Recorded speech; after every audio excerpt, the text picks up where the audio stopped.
आज इकोनॉमिक्स का पहला क्लास दिया जा रहा है और इस क्लास में 12th के इकोनॉमिक्स सीए, सीएमए, सीएस तीनों के फाउंडेशन के लिए भी ये उपयोगी होगा। बीकॉम डिग्री 1 के सब्सिडरी पेपर के तौर पर भी ये इकोनॉमिक्स स्टूडेंट्स के काम आएगा। और आज हम इस इकोनॉमिक्स में कुछ बातों को लेकर चल रहे हैं, जैसा कि introduction, meaning, definition of economics, types of economics और सेंट्रल इकोनॉमिक प्रॉब्लम को देखेंगे। तो पहला टॉपिक है आज हम लोगों का इंट्रोडक्शन ऑफ इकोनॉमिक्स।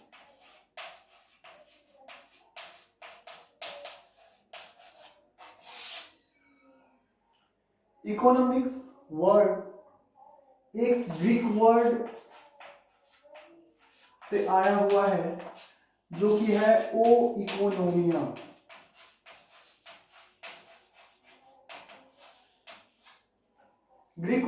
इस ग्रीक वर्ड को अगर हम इंग्लिश में ट्रांसलेट करने के बाद समझने की कोशिश करते हैं या हम अपनी भाषा में समझने की कोशिश करते हैं तो ओ इकोनोमिया का मीन्स होता है हमारी घरेलू जरूरतों को हम कैसे पूरा करें, मीन्स हाउस होल्ड मैनेजमेंट।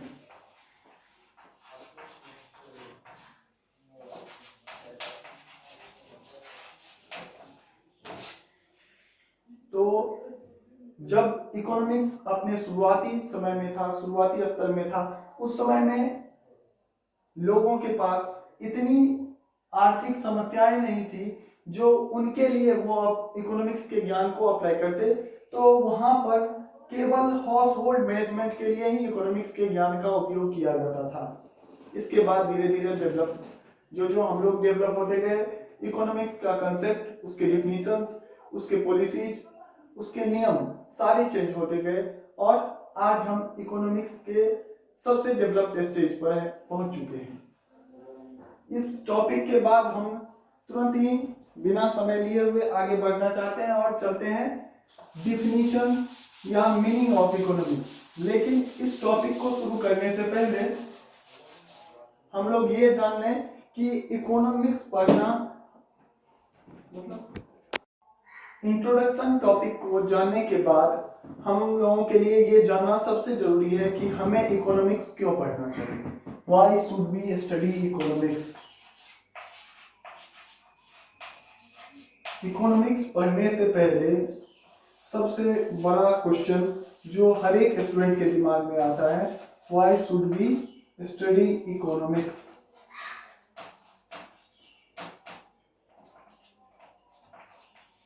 तो इकोनॉमिक्स पढ़ने का हर एक व्यक्ति का उद्देश्य एक जैसा नहीं होता है, क्योंकि आर्थिक समस्याएं जो भी हैं वो पूरे विश्व में एक जैसी ही हैं। वो आर्थिक समस्या एक सबकी अलग अलग होती है, मगर उसे हम एक स्टैंडर्ड पर रखकर ये कह सकते हैं कि हमारी इच्छाएं जो है वो असीमित हैं, हमारे वांट्स जो है वो अनलिमिटेड हैं और हमारे वांट्स को पूरा करने के लिए हमारे पास जितने भी रिसोर्सेज हैं वो कम हैं। तो उन कम रिसोर्सेज में हम अपने अधिक से अधिक इच्छाओं को कैसे पूरा करने की कोशिश करें जिससे हमें मैक्सिमम सेटिस्फैक्शन मिले, अधिकतम संतुष्टि मिले। तो इसी कारण इकोनॉमिक्स को पढ़ते हैं। और इस टॉपिक पर इससे ज्यादा बात ना करते हुए हम सीधे चलते हैं डिफिनीशन ऑफ इकोनॉमिक्स पर। तो डिफिनीशन ऑफ इकोनॉमिक्स पर चलने से पहले आप लोग एक बात जान लें कि इकोनॉमिक्स को एक बार डिफाइन नहीं किया गया है। इकोनॉमिक्स को कई बार कई विद्वानों के द्वारा डिफाइन किया गया है और सबसे पहला डिफिनीशन जो है इकोनॉमिक्स का वो दिया गया है एडम स्मिथ के द्वारा।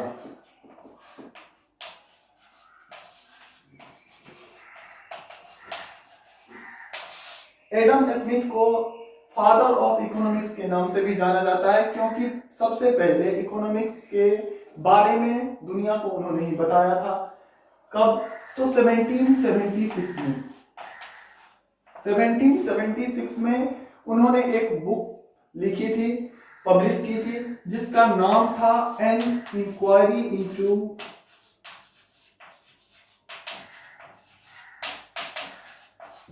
Nature and causes of wealth of nation.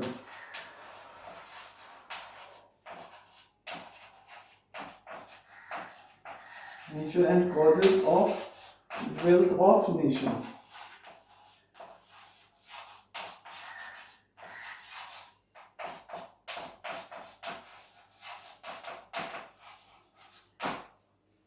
इस बुक में उन्होंने इकोनॉमिक्स को डिफाइन करते हुए सभी को बताया था कि economics is a science of wealth. Means उनका सीधा मोटिव वेल्थ फोकस्ड था और इसका कहना था, इसका यदि हम अपने भाषा में अर्थ समझना चाहें तो धन से जुड़ा हुआ विज्ञान है कि धन कैसे उपार्जित किया जाए, धन क्यों उपार्जित किया जाए, धन का उपयोग क्यों किया जाए। इन सभी बातों की चर्चा करते हुए कई सारी ऐसी बातें हैं जो फर्स्ट स्टेज के डिफिनेशन में एडम स्मिथ के द्वारा छोड़ दी गई या छूट गई, लेकिन उसे फर्स्ट स्टेज की डिफिनेशन की कमी मानकर हम आगे पूरा करने की कोशिश करेंगे या आगे किसी इकोनॉमिस्ट ने उसे पूरा करने की कोशिश की। इसका मतलब ये नहीं कि फर्स्ट स्टेज में एडम स्मिथ के द्वारा दिया गया डिफिनेशन गलत था। इनके 1776 में दिए गए डिफिनेशन के कुछ दिनों के बाद ही एक और इकोनॉमिस्ट हुए जिनका नाम जेबी से था और उन्होंने भी कुछ ऐसा ही डिफिनेशन दिया और इसी कारणवश हम फर्स्ट स्टेज में एडम स्मिथ और जेबी से के डिफिनेशन को एक साथ मिलाकर पढ़ते हैं कि economics is a science of wealth. अब चलते हैं हम दूसरे स्टेज की डिफिनेशन की तरफ।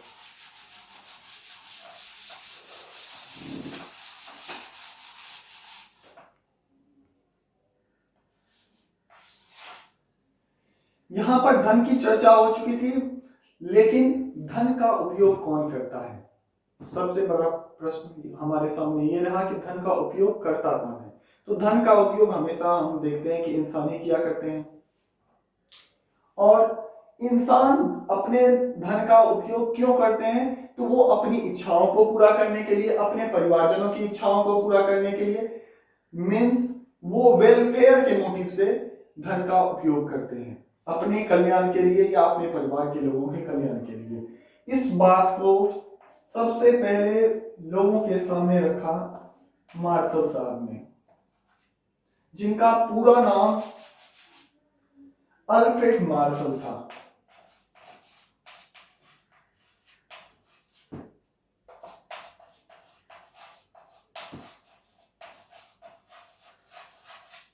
और अल्फ्रेड मार्शल के साथ एक और इकोनॉमिस्ट थे जिनका नाम एसी पीगो हुआ करता था और इन दोनों ने बहुत सारी स्टडी करके ये बताया हम लोगों को कि इकोनॉमिक्स धन के द्वारा मानव कल्याण का विज्ञान है।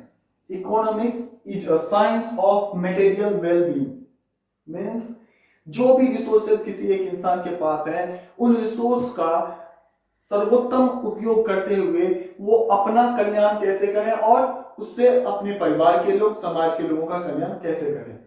तो यहाँ पर धन के साथ उसकी उपयोगिता को भी जोड़ दिया गया। तो अब इस डिफिनीशन में कुछ वजन आया, मगर अब भी एक बात हम लोगों से छूट रही है जो कि हम लोगों ने सबसे पहले पढ़ी थी कि हम इकोनॉमिक्स क्यों पढ़ते हैं।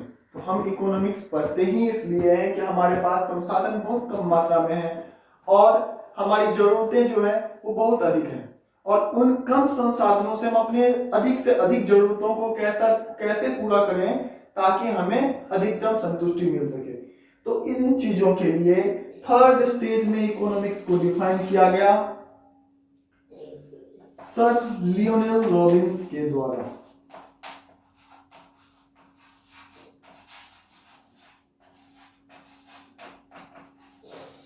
और इनके बाद कई इकोनॉमिस्ट ऐसे हुए जिन्होंने सर लियोनेल रॉबिन्स के डिफिनीशन को सबसे उत्तम डिफिनीशन का दर्जा दिया, क्योंकि इसमें इकोनॉमिक्स पढ़ने के लिए सबसे मुख्य बातें नोटेड की गई थी। इनका वैसे दिया गया डिफिनीशन तो बहुत बड़ा है, लेकिन अगर हम छोटे से भाषा में कम शब्दों में इसे जानने का प्रयास करें तो इनके द्वारा कहा गया था कि economics is the science of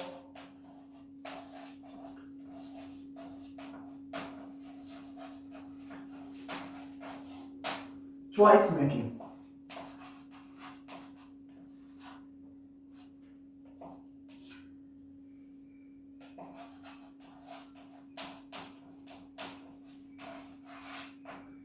इसका अर्थ कि अर्थशास्त्र चयन करने का विज्ञान है, चयन प्रक्रिया का विज्ञान है। और इस चयन प्रक्रिया से क्या आशय था इनका, सबसे पहले ये जानना आवश्यक है।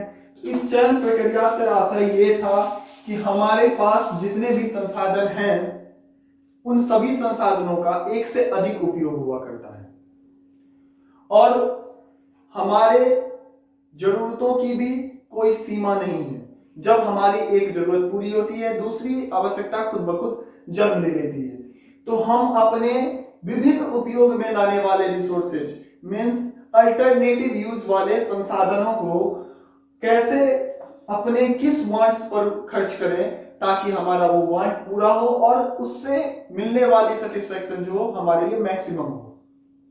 फॉर एग्जाम्पल, अगर कोई व्यक्ति भूखा है, उसके पास वस्त्र नहीं है या फिर उसे सिनेमा देखने भी जाना है, तो यहां पर उसके पास 3 ऑप्शंस हैं। उसे अगर 100 रुपये दे दिए जाए तो वो सबसे पहले खर्च कहां करेगा जिससे कि उसे मैक्सिमम सेटिस्फेक्शन मिले।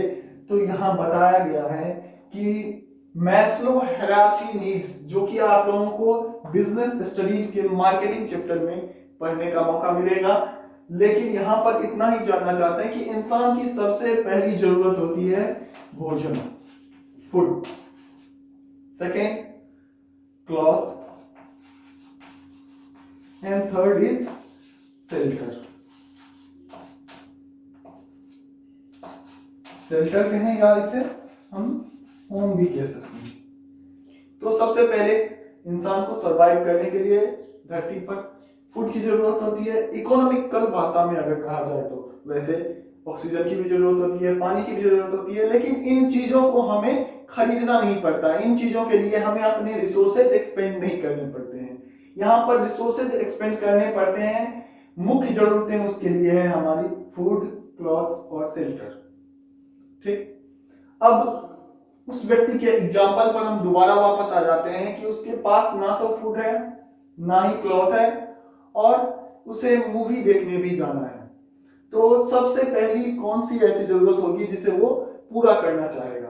तो सबसे पहले वो पूरा करना चाहेगा अपने भूख की जरूरतों को, अपने फूड की जरूरतों को, ताकि उसका या उसके कार्य से उसके पैसे खर्च होने से मिलने वाला सेटिस्फेक्शन मैक्सिमम हो जाए। अब अगर इस व्यक्ति के पास यहाँ पर 100 रुपये, एक हाइपोथेटिकल एग्जांपल लिए गए हैं, लेकिन ये 100 रुपया 1000 भी हो सकता है।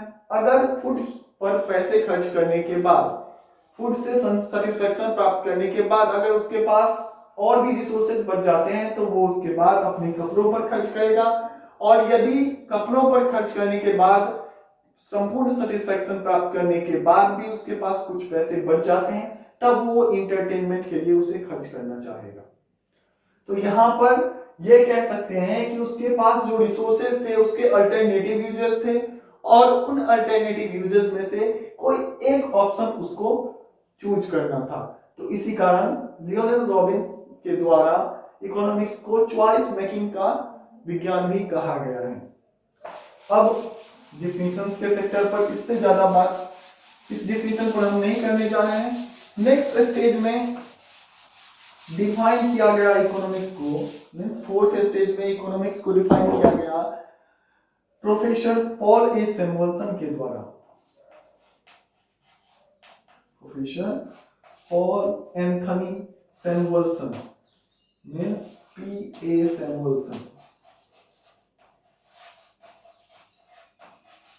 अब आप लोगों को लग रहा होगा कि अभी तक जितने भी डिफिनेशन पढ़े गए हैं, बताए गए हैं हमारे द्वारा, उसमें तो सारी बातें कवर हो गई हैं, लेकिन इकोनॉमिक्स का सबसे बड़ा रोल अभी तक नहीं बताया गया है यहाँ पर।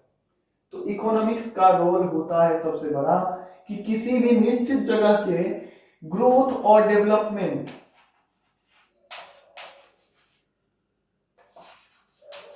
में भागीदारी देना। अब यहां पर 2 वर्ड्स हैं, पहला है ग्रोथ और दूसरा है डेवलपमेंट। एक का अर्थ होता है वृद्धि, दूसरे का अर्थ होता है विकास। दोनों में क्या अंतर है? तो ग्रोथ मीन्स ग्रेजुअली इंक्रीजमेंट, जो समय के साथ बदलाव होता रहता है, समय के साथ चेंज होता रहता है, उसे ही हम क्या कहते हैं? ग्रोथ। जब समय के साथ कोई भी चीज बढ़ती चली जाती है तो उसे हम कहते हैं growth. But what is development? तो ग्रोथ के टॉपिक से ही बनता है डेवलपमेंट। हम ऐसा कह सकते हैं that within 2 points of time total growth is equals to development। Means किसी दो निश्चित समय बिंदुओं के बीच जितनी भी वृद्धि हुई उसे ओवरऑल विकास कहा जा सकता है। तो प्रोफेसर पॉल ए सैमुअल्सन ने इकोनॉमिक्स के सबसे खास जरूरतों को पूरा करते हुए इकोनॉमिक्स को डिफाइन किया कि economics is a science of dynamic growth and development. Means अर्थशास्त्र लगातार होने वाली वृद्धि एवं विकास का विज्ञान है। तो अब चारों स्टेज को के डिफिनीशंस को अगर हम देखते हैं तो हमें पता चलता है कि सारे डिफिनीशन अब पूर्ण हैं। लेकिन डिफिनीशंस पर चर्चा करने के बाद हम अपने सबसे खास टॉपिक, इस चैप्टर का सबसे खास टॉपिक जो कि टाइप्स ऑफ इकोनॉमिक्स है उसके तरफ बढ़ते हैं। क्योंकि यहाँ पर इकोनॉमिक्स को हम दो भागों में बांट देंगे और उसमें से एक भाग की शुरुआत पहले करेंगे और उसके पूरा हो जाने के बाद ही दूसरे भाग पर हम जाएंगे। तो यहाँ पर सबसे पहले इकोनॉमिक्स को दो भागों में बांट देते हैं। ये दो भाग हैं जैसा कि आप सभी को पता होगा, माइक्रो एंड मैक्रो।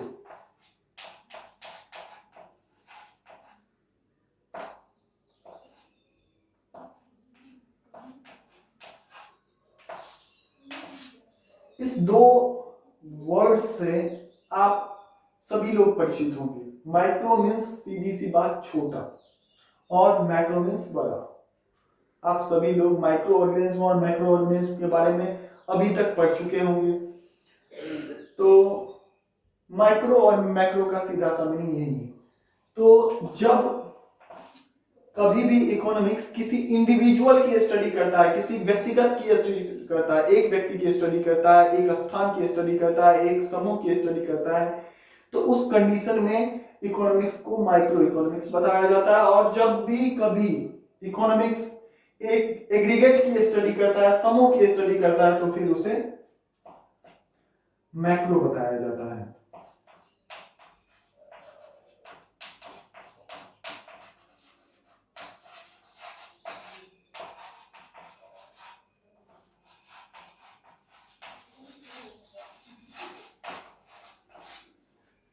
चलिए, तो अब हम इतनी सी बात जान लें अपने नए टॉपिक पर चलने से पहले कि हम लोगों को पहले माइक्रो इकोनॉमिक्स के बारे में कंप्लीट स्टडी करनी है, उसके बाद ही हम मैक्रो इकोनॉमिक्स की तरफ बढ़ेंगे। तो इससे पहले हम एक बात जान लेते हैं कि माइक्रो स्टडी में हमको कौन कौन से टॉपिक्स पढ़ने हैं और मैक्रो स्टडी में हमें कौन कौन से टॉपिक पर चर्चा करनी होगी। तो माइक्रो स्टडी में जब हम जाएंगे तो हम individual demand, individual supply, consumers behaviour, types of market और कॉस्ट, प्रोडक्शन, इन सभी के थ्योरीज की बात करेंगे। जब हम मैक्रो की स्टडी की शुरुआत करेंगे तो वहां पर जाकर नेशनल इनकम, जीडीपी ग्रोथ और कई सारी बातें, बैंकिंग इत्यादि पर हम चर्चा करेंगे। तो अब हम चलते हैं अगले पॉइंट पर, अगले टॉपिक पर, जिसको आज डिफाइन करने के बाद आज का क्लास खत्म कर दिया जाएगा। वो टॉपिक है सीईपी। सीईपी को फुल फॉर्म होता है सेंट्रल इकोनॉमिक प्रॉब्लम।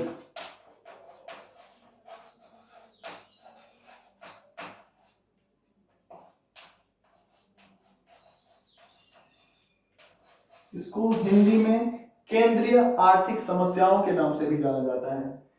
तो इसे कम से कम शब्दों में डिफाइन करने के लिए हम कह सकते हैं कि ऐसी आर्थिक समस्याएं जो पूरे वैश्विक तौर पर एक जैसी ही हो, उन सभी समस्याओं को हम केंद्रीय आर्थिक समस्याएं कहते हैं। अब चलिए ये समस्याएं हैं कौन कौन सी। तो सबसे पहली समस्या की बात तो हम लोग अभी कर चुके हैं कि एक कंज्यूमर होने के नाते, एक उपभोक्ता होने के नाते हमारी सबसे बड़ी कमजोरी, हमारी सबसे बड़ी कमी, हमारी सबसे बड़ी समस्या ये है कि हमारे पास रिसोर्सेज कम है और हमारी जरूरतें बहुत अधिक है। लेकिन एज अ प्रोड्यूसर, एक उत्पादनकर्ता के तौर पर सारे विश्व की एक ही समस्या है जिसको हम सेंट्रल इकोनॉमिक प्रॉब्लम के नाम से जानते हैं। इन समस्याओं को हम 4 भागों में बांट सकते हैं। पहला है व्हाट टू प्रोड्यूस,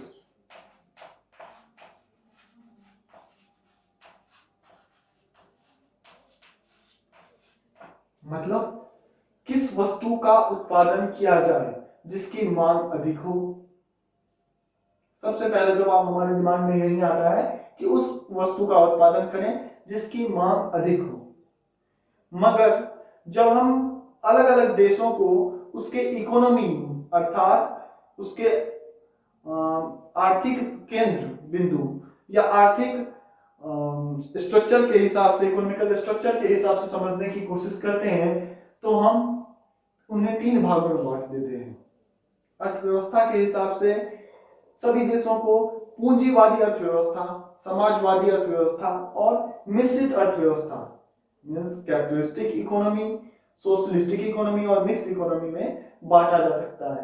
तो हर एक जगह, हर एक देश का अपना अपना कुछ ना कुछ अलग मोटिव होता है और उस हिसाब से इस प्रश्न का वो जवाब देते हैं। दूसरा प्रश्न आता है हमारे सामने, हाउ टू प्रोड्यूस।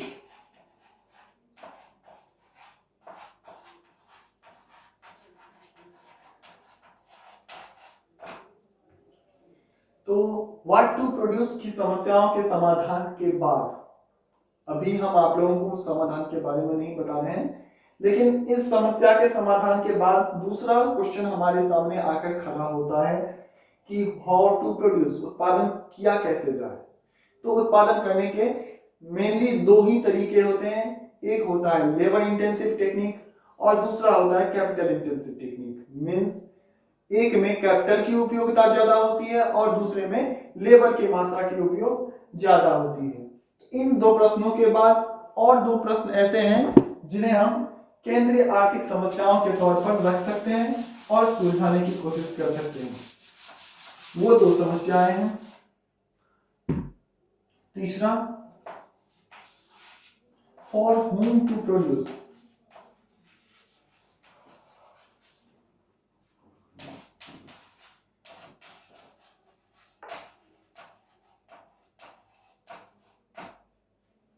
उत्पादन किया किसके लिए जाए। तो मानवों के लिए किया जाए, देश में रहने वाले लोगों के लिए उत्पादन किया जाए। तो देश में रहने वाले अलग अलग व्यक्तियों की आर्थिक समस्याएं अलग अलग होती हैं। किसी के पास बहुत ही कम रिसोर्सेज हैं जिसके कारण वो अपनी नीड्स को भी पूरा नहीं कर पाते हैं। किसी के पास इतने ज्यादा रिसोर्सेज हैं जो कि वो अपनी इच्छाओं को पूरा करने के बाद भी कुछ पैसे बचा लेते हैं।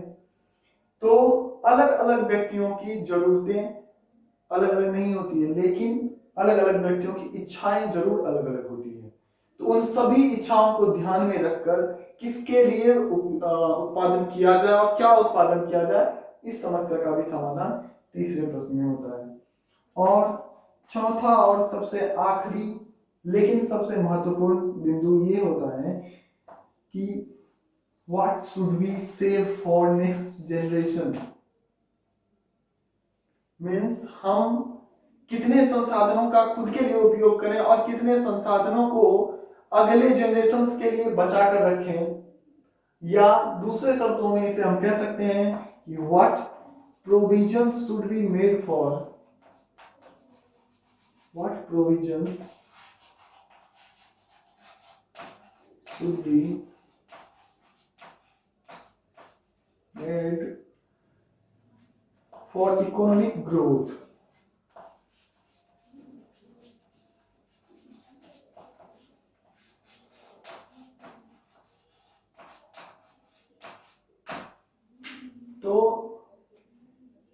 आपको जैसा लग रहा होगा पहले जो मैंने बताया था और अब यहाँ पर जो लिखा हुआ है उस दोनों में अंतर है, लेकिन इकोनॉमिक ग्रोथ ग्रोथ हमेशा फ्यूचरिस्टिक ही होता है। हम कभी भी प्रेजेंट में अपने फ्यूचर के ग्रोथ के बारे में बात कर सकते हैं या फिर प्रेजेंट में पास्ट में हुए ग्रोथ के बारे में बात कर सकते हैं, लेकिन यहाँ पर पहले ही स्पष्ट कर दिया गया है what provision should be made, मतलब क्या प्रावधान किए जाए जिससे भविष्य में हम आर्थिक वृद्धि कर सकें, आर्थिक विकास कर सकें। तो यहाँ पर यही कंसीडर करना होता है कि कितने संसाधनों का उपयोग अभी हम यहाँ कर रहे हैं और कितना संसाधन हम अपने नेक्स्ट जनरेशन के लोगों के लिए बचा कर रख रहे हैं। तो आज का क्लास हम यही समाप्त करना चाहते हैं। कल जब हम क्लास आएंगे तो सबसे पहला काम हमारा होगा कि सेंट्रल इकोनॉमिक प्रॉब्लम के तहत जो 4 समस्याओं को समझाया गया है उन 4 समस्याओं को सॉल्व कैसे किया जाता है अलग अलग कंट्रीज के द्वारा, अलग अलग अर्थव्यवस्थाओं के द्वारा, वो समझना हमारा कल का सबसे पहला उद्देश्य होगा।